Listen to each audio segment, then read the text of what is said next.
Hi everybody, it's Andrew Hutchings here, and I did not think I was going to make another video tonight.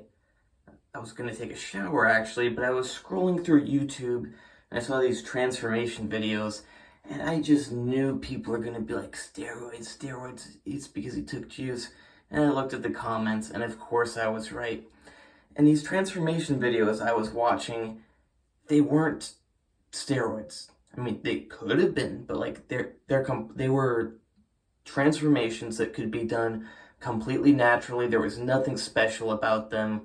Just average kid, teenager, going through puberty while working out, gets in decent shape, and every single person, steroids, this is what juice does to you. And it's really insane that people adopt this mentality that you can't be in good shape without steroids. What it tells me is one of two things. One, that they never worked hard consistently while eating enough. Like, because if you're starving while you're working hard, you'll end up in good shape, but you'll be pretty small because you can't get very big if you don't eat enough. So either they never worked hard for years on end, or they kind of, like, I mean, it all falls under that one thing, actually. So they never worked hard for years on end, or they think they worked hard for years on end, but in reality, they weren't. What I mean by that is, a lot of people think that they're trying hard in the gym, that they're pushing hard, but they don't know what hard is. I'm not saying that I push the hardest in the world, but some people push a lot harder than other people. It's common sense. Like, think of some sort of survival situation. There's going to be people who push through it and people who don't. Imagine if you got dropped off in the middle of the ocean. There's going to be people who swim all the way back, and there's going to be people who give up a third of the way and drown and die. There's going to be people who give up half of the way and drown and die. There's going to be people who don't even try it at all because they think it's impossible. But then there's also the people that are going to keep swimming and swimming and swimming and swimming until they literally die of exhaustion or they reach the shore. People are different. Just because you think you're pushing hard doesn't mean you are.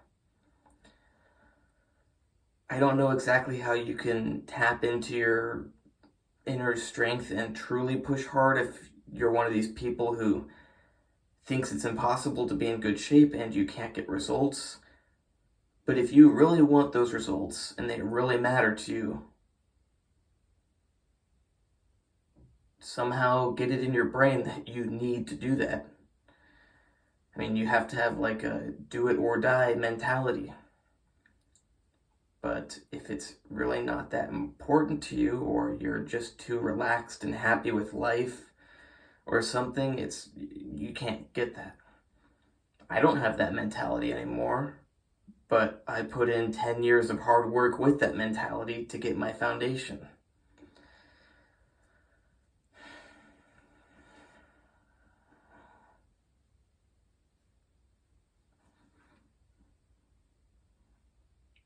I mean, I've hardly been working out for the last 6 months. For the last 2 months, I've worked out a little bit, and then the 4 months before that, I essentially did not work out. So yeah,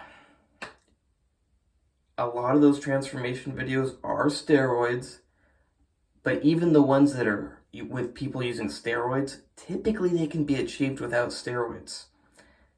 Just most people don't push hard enough. But on top of pushing really hard, you gotta make sure you eat enough and you get enough sleep. Because if you're killing yourself in the gym and you're only eating like 700 calories a day, like you're eating one sandwich and a couple berries, you can't grow. You need a lot of food to grow.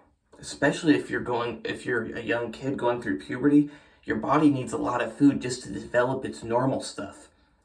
So if you want muscle on top of that, And your body is primed to put on muscle. It's in the best state it possibly could be when you're going through puberty. But you got to give it extra food. Now, I'm not saying just eat and eat and eat until you get to be obese. I have a friend that did that.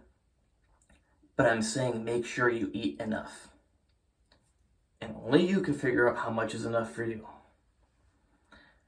I'll tell you what I did when I was in high school. So I would always take multivitamin, vitamin C, typically Axanthem and CoQ10. Not all the time, but always multivitamin, vitamin C. So I had to save room for those. So I would start my breakfast keeping in mind that I needed to be able to swallow those. And I would eat cereal a lot of mornings.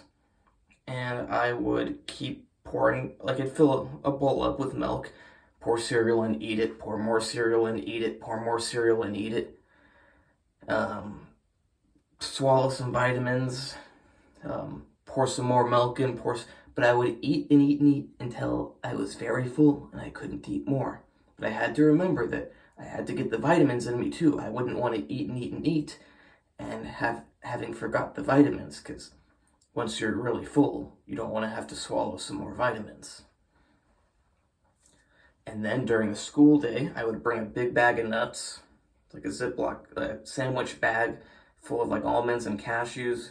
I'm not a big fan of peanuts. I like peanut butter, but I'm not a big fan of them. I know nuts are expensive, but you don't need to copy me exactly.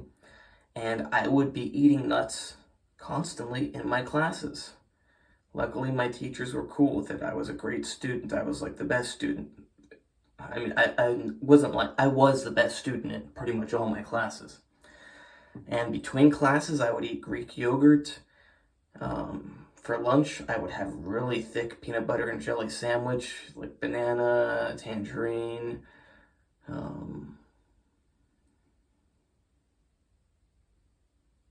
can't remember exactly what I would eat during lunch in high school, but it's not that important to be exact.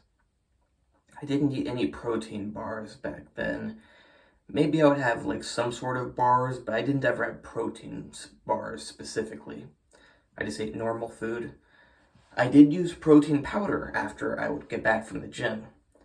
But yeah, I would eat a good lunch, and I know I would have some sort of little snack before wrestling, because I had wrestling for a couple hours, and I didn't want to have not had a good lunch that day and not had a little snack, because then I would have no energy.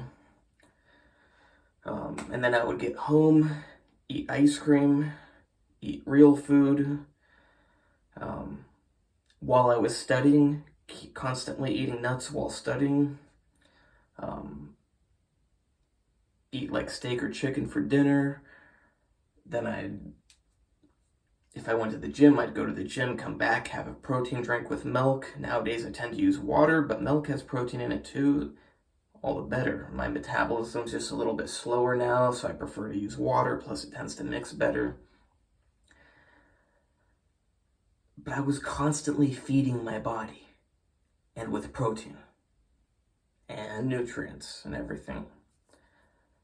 But that is really important, so it's hard to say most important, but it is most importantly, I pushed so hard I was injuring myself all the time. Now, I'm not saying you should push that hard.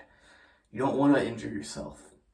You don't want to get really bad, serious injuries. Little injuries, who cares? But it's really hard to know where the line is when you're young, where you're going to get a little injury versus where you're going to get a serious injury. And even if you get a serious injury when you're young, it's hard to realize that it's a serious injury, because when you're young, you're like indestructible. You can't fathom that an injury could last 4 years. That happened to me. I couldn't fathom it. So I kept trying to go back, work out, but I couldn't. So yeah, you just gotta push really hard. I mean, so hard that you're gonna like destroy yourself. But don't actually destroy yourself. If you have to use pre-workouts, do it. I mean, I'm not a licensed physician. Don't use pre-workouts. I would drink coffee sometimes. It would give me extra energy to work out. I highly suggest not getting dependent on it, because if you get dependent on it, you'll have to use it every time, and then it will also stop working, and then you're screwed. Versus if you just use it occasionally to, like, if you get to a plateau, then start drinking coffee to give you extra energy to push past it. Or creatine. Creatine's really awesome. I mean, honestly, if I was in the Olympics and I did not have creatine and I knew other people were on creatine, I would be really pissed because creatine does amazing things. Like creatine in coffee and enough food, and you can be in amazing shape. So yeah, most of these transformations, whether they even use steroids or not, are completely possible without steroids. But then on top of that, a lot of them probably are actually natural. Now, you can never truly know exactly what they're doing, but most of them that I see are completely possible naturally, and there's no reason to suspect that they're using steroids other than the fact that they're so prevalent nowadays. If they weren't so common, I would never even think, oh, well, maybe he's on steroids or SARMs or something.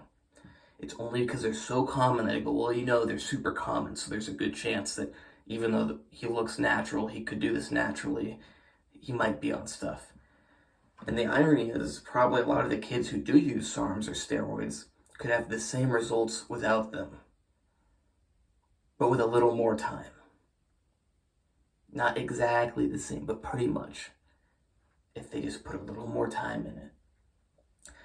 And probably a lot of the people that hop on the steroids or SARMs or whatever, they're not in it for the long haul. They want quick results, so they're going to take them, get a little bit bigger, then they're going to stop taking them, stop working out, and the guy who just worked out consistently for years, never took them, never got the big boost, but stayed with it for years, will end up way above them.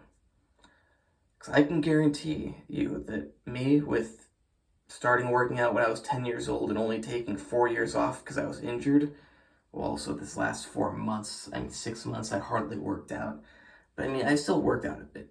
But let's just say that me having worked out for 10 solid years, of course I'm going to be way above someone who's worked out 2 years and took steroids.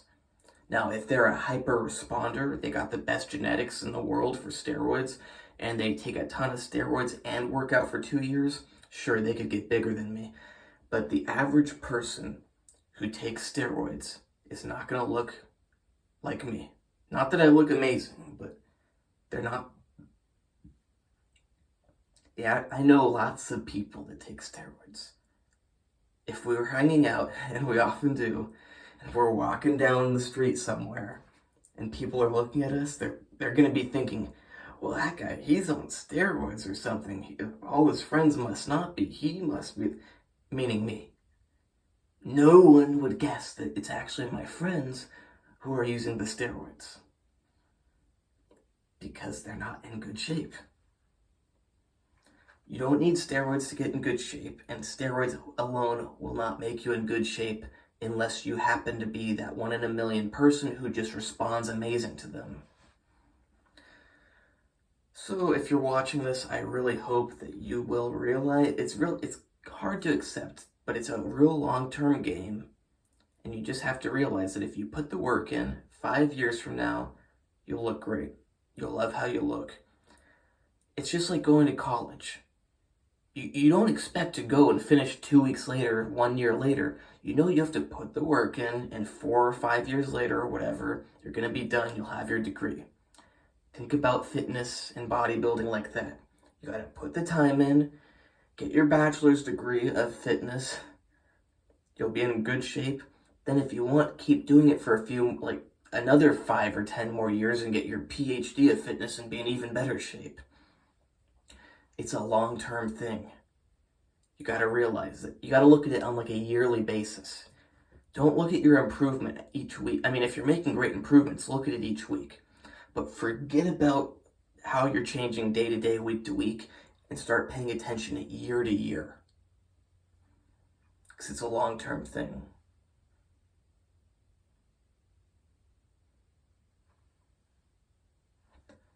And my fiance says thanks a lot. Because I saved some special stuff of hers. Hope you like this video. She says, I am so curious, LOL. She probably doesn't want me reading out all her text messages, but you don't know what I said before she said this, so there's no context. But yeah, you don't need steroids. You need what I said in another video of mine. You need to push really hard, consistently, while eating well, sleeping well, and I think the third thing in a different one of my videos was training well, but that overlaps with what I just said. So just push really hard like your life depends on it, and eat enough food and sleep enough. And on days when you really need it, drink some coffee. Occasionally do some creatine for like a month or 2 or 3 at a time. I mean, you could stay on it all the time, but I think it's better to use it to break past plateaus. Yeah, you don't need steroids. I'm not going to repeat myself. I'm just going to end this video. You can hire me for training, advice, consultations, plans, etc. Coaching, whatever. Same thing with diet, same thing as supplements, not medical advice. You can hire me to consolidate medical information, put it all in one place, along with my opinion, because I'm not a licensed physician, so I can't give medical advice. I can only do that as a scientist, gather the information, give it to you, explain it to you, and help you to make the best, most well-informed decisions for yourself about your health. Because that's what you should be able to do. Sadly, when you go to a doctor, they don't help you to do that. They think that they're supposed to make the decisions, when really they should be helping you to decide what you really want to happen to your body. My website is andrewhutchings.org. My Instagram is natural_true_fitness. You can hire me for chemistry tutoring, organic chemistry, chemical biology, biochemistry, anything like that. Not physics, not calculus, and not physical chemistry. Oh, and I may as well toss this one in there too. No computer programming chemistry stuff. I did one of those classes because I had to. Not a fan of it. It's awesome. I wish I was more interested in it. I wish I had plenty of time to dedicate to actually learning it well, because it's useful. I did not have plenty of time to actually dedicate to it. I didn't care about it. So don't hire me to teach you how to code chemistry into a computer.